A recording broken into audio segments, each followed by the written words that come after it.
Hello guys and welcome back to the channel. Yes, welcome to the Football TV, and we are going to be looking at the Arsenal game on Sunday here versus Newcastle.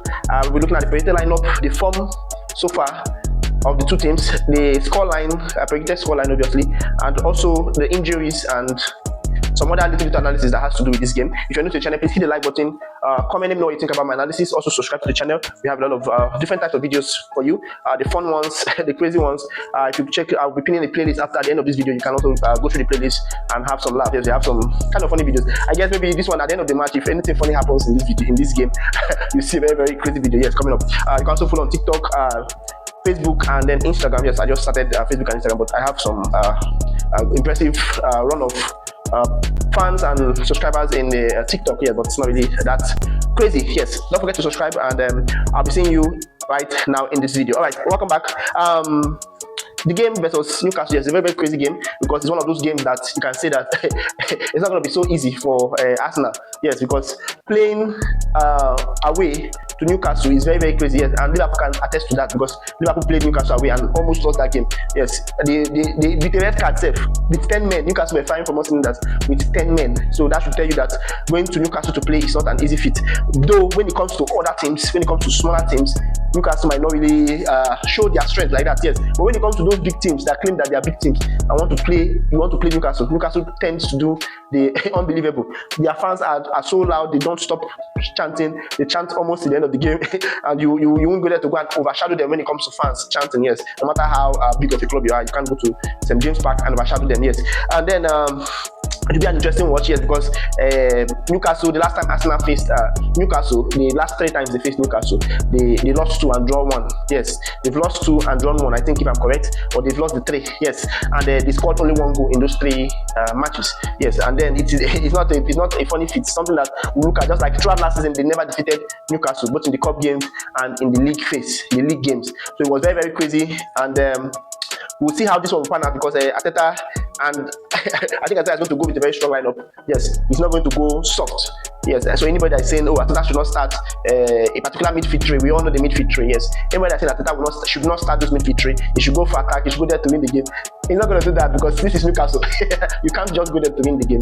You go there, you play safe. Yes, play safe. There are very few teams that can just go there to attack them to win the game, and I don't think those teams are even they're like a handful of teams, just like 2 or 3 teams. I can just name only 2 or 3 teams. I can go to Newcastle and just attack them to try to win the game in their home, not some other teams. Yes, it doesn't matter if you're a top 6 team or not. But we'll be looking at the lineup first before we go into more details on the analysis of the game. Let's look at the lineup. For Newcastle, I think Pope is going to be in goal. Yes, obviously they go with a 4-3-3 formation straight up. Pope in goal. Trippier is going to start on this one. Fabian Schär is injured, so he's not going to play. And Votman is going to replace him. That's what I'm predicting. Dambon, you cannot bench Dambon. He's going to start this one. Livramento also, yes, that's the 4 at the back. Livramento left back, Trippier right back. Then the midfield 3, yes, this is a midfield with intensity. Jonathan had injury before, but he's back and he scored 2 goals. He's back. You know, that guy was a top 9 and he was converted to a midfielder by Eddie Howe. Very impressive from Eddie Howe, because I'm just wondering how a top striker will be converted to a centre midfielder, and he's playing the role perfectly. So this guy is unbelievable. So he knows how to score. If it's that one, he knows how to score, the way he places the ball. And since he has become a midfielder, he has gotten a lot of results when it comes to scoring goals. Yes, very impressive, almost more than what he was getting when he was a striker. So it's very fun to see. Then we'll be starting with Bruno Guimaraes, Tonali, and Joelinton. Yes, one of the most intensive midfield 3 in the Premier League. Yes, ask anybody, especially at home. So Arsenal should not expect Arteta to go soft in his midfield. Yes, if Arsenal is saying, oh, play Ethan Nwaneri there and Zubimendi and then Eze, that's just crazy. That's madness, because they will finish you up. That attack you're hoping you're going to attack, you're not going to see any attack to attack. So I think Arteta is going to go with the same midfield 3 that you always go for. So that's what, if you're hoping that he's going to change, you're just joking. All right, then in attack, Gordon, Botemade, and Anthony Elanga. Murphy will come. I think Murphy is recovering from I think a knock or something, so he might be coming from the bench. And this is the attack I'm actually looking at to start this one. Yes, very impressive attack. But we have Harvey Barnes on the bench too. I'm not sure Eddie Howe will be starting Gordon in the 9th position, and for a good reason. One being that Votemada is very tall and very good in the air. You will need that against an Arsenal team that have a very, very tall set of players, including the midfield and the defense. Yes, so you need to get more tall players apart from Jolinton, Bond. There's no other from the front. There's no other tall player. But Jolinton from the midfield, Bond in the defense, and Share. Those are the only tall players. So Votemada need to be among this set of players because others. Bruno is short, Tonali is short, Gordon is also short. It's not that tall. So I don't think he'll be going for Gordon in the attacking front, then Harvey Barnes on the left. Though we will see Harvey Barnes coming, maybe to replace Elanga, or maybe I don't know, Votemade as the case may be. But we know that he should start Votemade, so that's why I'm putting Votemade in this lineup. Then for Arsenal, the midfield three, they play 4-3-3-2. So let's start with the front line. Eze on the left, that's what I'm predicting. Martinelli scores a lot of goals coming in as a sub, so I think he's going to come in as a sub on this one too. So Martinelli on the Eze on the left, Gyökeres and Saka. Madueke is not going to be on this one. We'll explain that later. Then in the midfield, I think he's going to go with Rice, Zubimendi, Merino. Yes, quote me wrong. Let me hear from the Arsenal fans if they think this is a bad idea. Just try it. If he mistakenly starts any other midfield three, unless he would say, okay, Merino, sit this one out. Let me go with Rice, Zubimendi, and Eze, because I know Eze is also very good in the midfield when it comes to game control. And he's not aggressive to say the least, but he can stand that stamina. He has the stamina to play those type of aggressive games. Then maybe start Trossard or Martinelli on the left, and then maybe swap them between in the second half or something like that if the game is going sideways. But anything less than Eze, there's no other person I'm looking at. Even if Odegaard is fit, I doubt he's going to start Odegaard in that midfield. Yes, Odegaard might come to press, but yes, Odegaard is actually aggressive based on pressing. But in this type of game, I don't think he'll be very much useful. He needs someone that can control and hold that midfield to be strong, especially defensive midfielder. It's like Merino. I see Merino as a central and defensive midfield more than an attacking midfield. But Mikel sees him as an attacking midfielder. So that's that for that. All right, then the defense, I think we'll go with top players too, hoping to win this one with either a set piece or defend it in case of a set piece. So Calafiori, Gabriel, Saliba, and Timber would hold the back. Then Raya, obviously, in goal. Yes, this is my predicted lineup, and I'm sure it's what Arteta is going to go for. Those Arsenal fans complaining that Mikel Merino is not this, is not that. you guys should be careful, yes, because this particular game is not a game that you will go there and play some of the weaker players that are not aggressive or players that are not strong when they face serious aggression. So I think that's what he's going to go for. And then speaking of Saliba, he has signed a new, I think, 5-year deal with Arsenal. Finally, the wait is over, and congratulations to Arsenal for trying to keep this player. I don't really know how Arteta is doing it. Yes, I've said it before, whether this man is using jacks, nobody wants to listen to me. I don't know how he's doing it, because how can you get, because the way he signs players, first of all, he signs players that are, I don't know, the players are interested in coming to Arsenal and they want to stay. Now, this is a club that has not won anything the last 5 to 6 years now. Even 5 to 6 years. Since Arteta came in, they just use Arteta, because if you want to start counting back, they've also been trophyless for a long time, so we can't just go and start counting back. Yes, since Arteta came in, they've won only one trophy, and that trophy is a trophy that was the coach that left, Unai Emery, was actually going to win that trophy. Why? Because he was doing very well in the competition, the FA Cup, yes, and he has taken them to the quarterfinals. So Arteta came there to play quarterfinals. You understand? So the trophy he won was not really his full influence. Was someone else's job done that by someone else, and then he just came to complete the mission to win that trophy. So he's not actually started the trophy. So that's the only trophy he has won. The rest are community shields, 2 community shields, and that's just that for trophy when it comes to Arsenal in the past 6 years now. So if you are going there, so you're going to Arsenal, you're just hoping to go there and maybe change something because right now what's happening there, nothing is happening there. They are not winning anything. They are only getting closer and closer and closer. They've gotten second 3 times now in a row, and they are even second right now as we are speaking. As I'm making this video, Arsenal are second, and maybe by the end of the week games, they might also still be second. Yes, I don't think if they win, they will be second.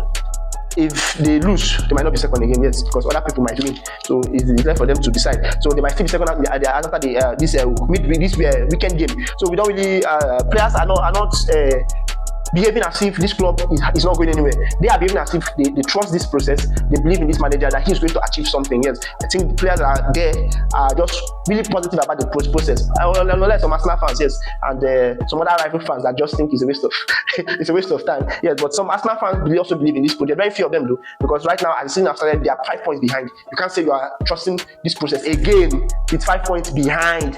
The league has not started fully. Liverpool is not playing very well, but they are winning their games. You are playing very well. You have the best defense. You have the best. You are 5 points behind. If you draw or lose this other one, you might go 8 points behind. So it's crazy. And Liverpool plays first. So if they win Palace, that means they go 8 points already ahead of Arsenal, putting more pressure on Arteta and his men. They're going to play on Sunday.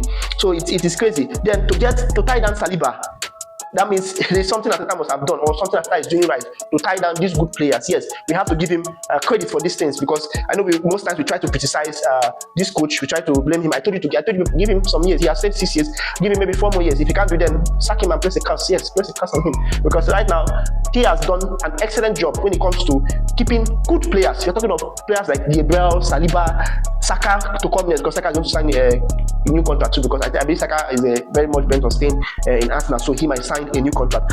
Keeping these players is not easy. Getting Zubimendi wanted to go to Arsenal. Getting Eze also wanted to go to Arsenal. Someone that agreed a deal with Spurs. So you can't say that Arteta is not doing anything. If you look at Arsenal before Arteta came, though Unai Emery was doing very well. Yes, I thought Unai Emery started very well and he was progressing very well. But all of a sudden they sacked the guy. So for me, if Unai Emery had stayed till now, there would have been a lot of trophies. Not one trophy. I'm very, very sure of this. Not one trophy. But we have to look at this from other angles, not just the trophy. I know trophy is one of the most important. That's why we play football, of course, to win trophies. But we have to look at it from other angles. How is the rebuild?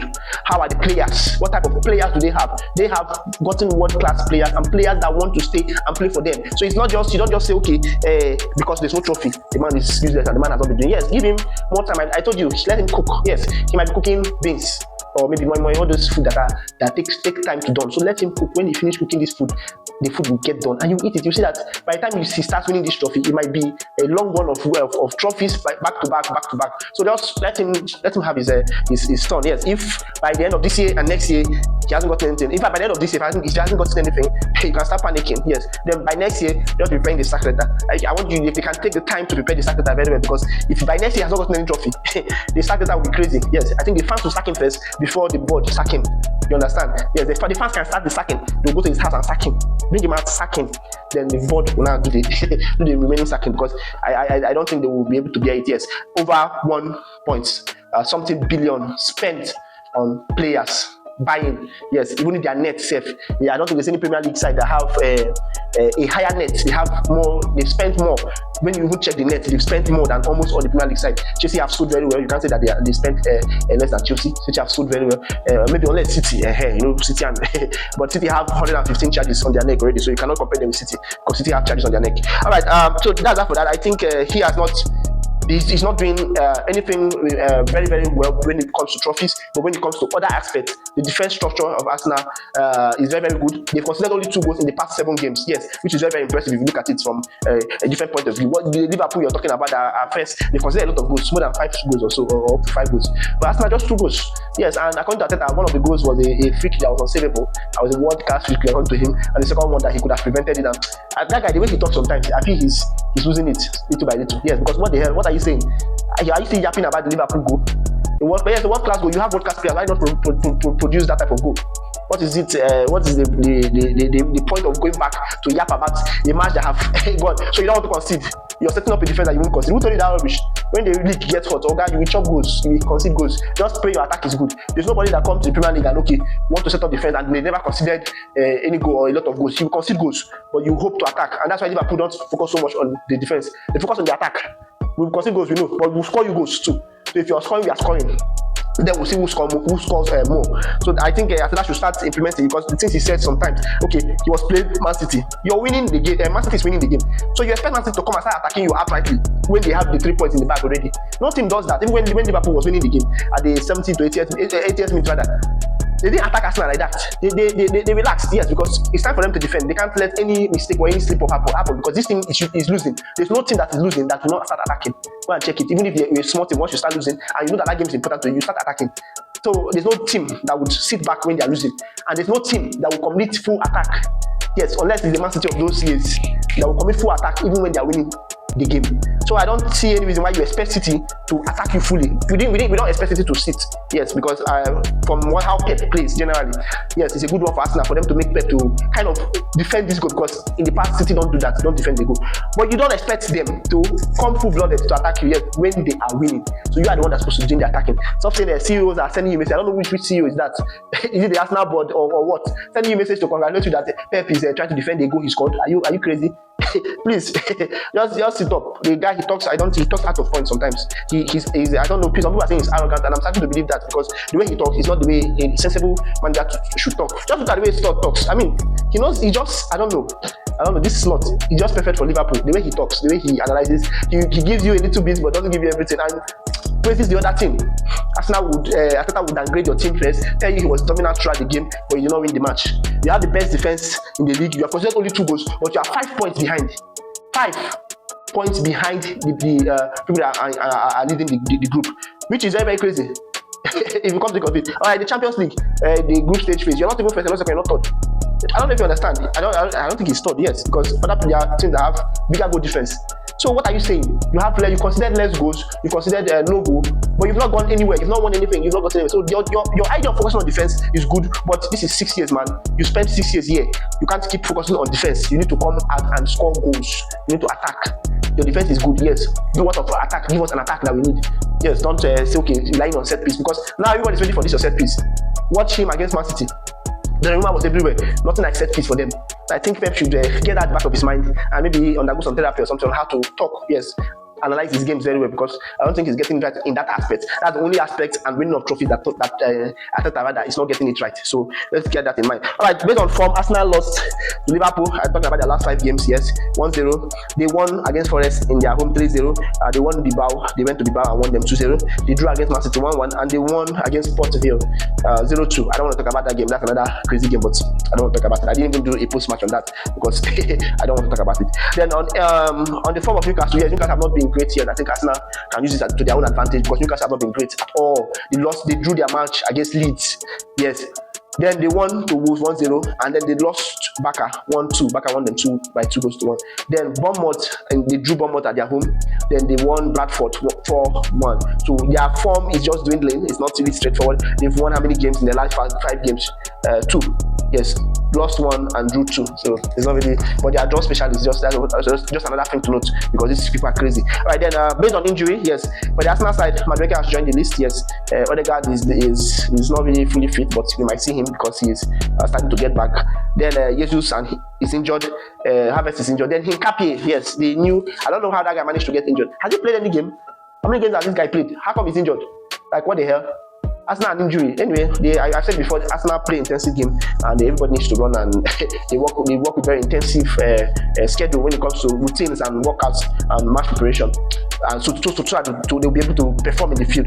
But it's also crazy that it's leading to injury. Yes, and Arteta needs to know how to check these things. Yes, because injury can really affect your game. Now Saka is just back, and he's going to play this game against Newcastle. It's a tough game for him to play. Someone that just come back from injury, but we'll see how it's going to fare. Then for the Newcastle side, Fabian Schär is injured. Yes, he has a head injury, but I don't know if he's fully back yet. So with that, I said maybe Botman might start in place of him, and then or Malik Tau will start in place of him.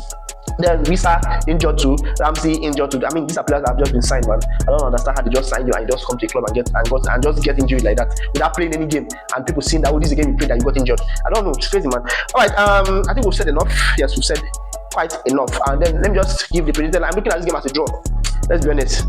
He's looking at a draw, but if someone, I don't even know, because I can't predict Newcastle. Their head-to-head is not good though. If you check their head-to-head, their last 5 to 10 games, Arsenal have not been winning Newcastle like that. It's not good. As Newcastle edged them when it comes to head-to-head the last 5 games. So if you check it very well, see that Newcastle are doing very well against Arsenal. So I'm going to go and say I'm going to predict Arsenal to win, because they might come there and play rubbish, but they might also shock us. Yes, Arsenal might also come there to shock us. But I'm still giving the game a draw. I don't know how many goals. It might be a 2-2 draw. Let me just give the 2-2 draw, because I think there will be goals in this match. Newcastle cannot play another game. I don't think they played any home game that they didn't score. They don't play home games without scoring. Even against Barca, they scored. So their home games, you are assured to get a goal or 2. So let's see how it's going to be. And they are going to be ready for Arsenal. I just hope Arsenal is also going to be ready for them. So I'm predicting a 2-2 draw for this one. And that'll be all for that. Yes, do have a wonderful day. Enjoy the games. Yes, another wonderful week. Kudos to the Premier League for making all this happen. And we are going to really, really enjoy the weekend. I'm going to be seeing you in the post-match analysis.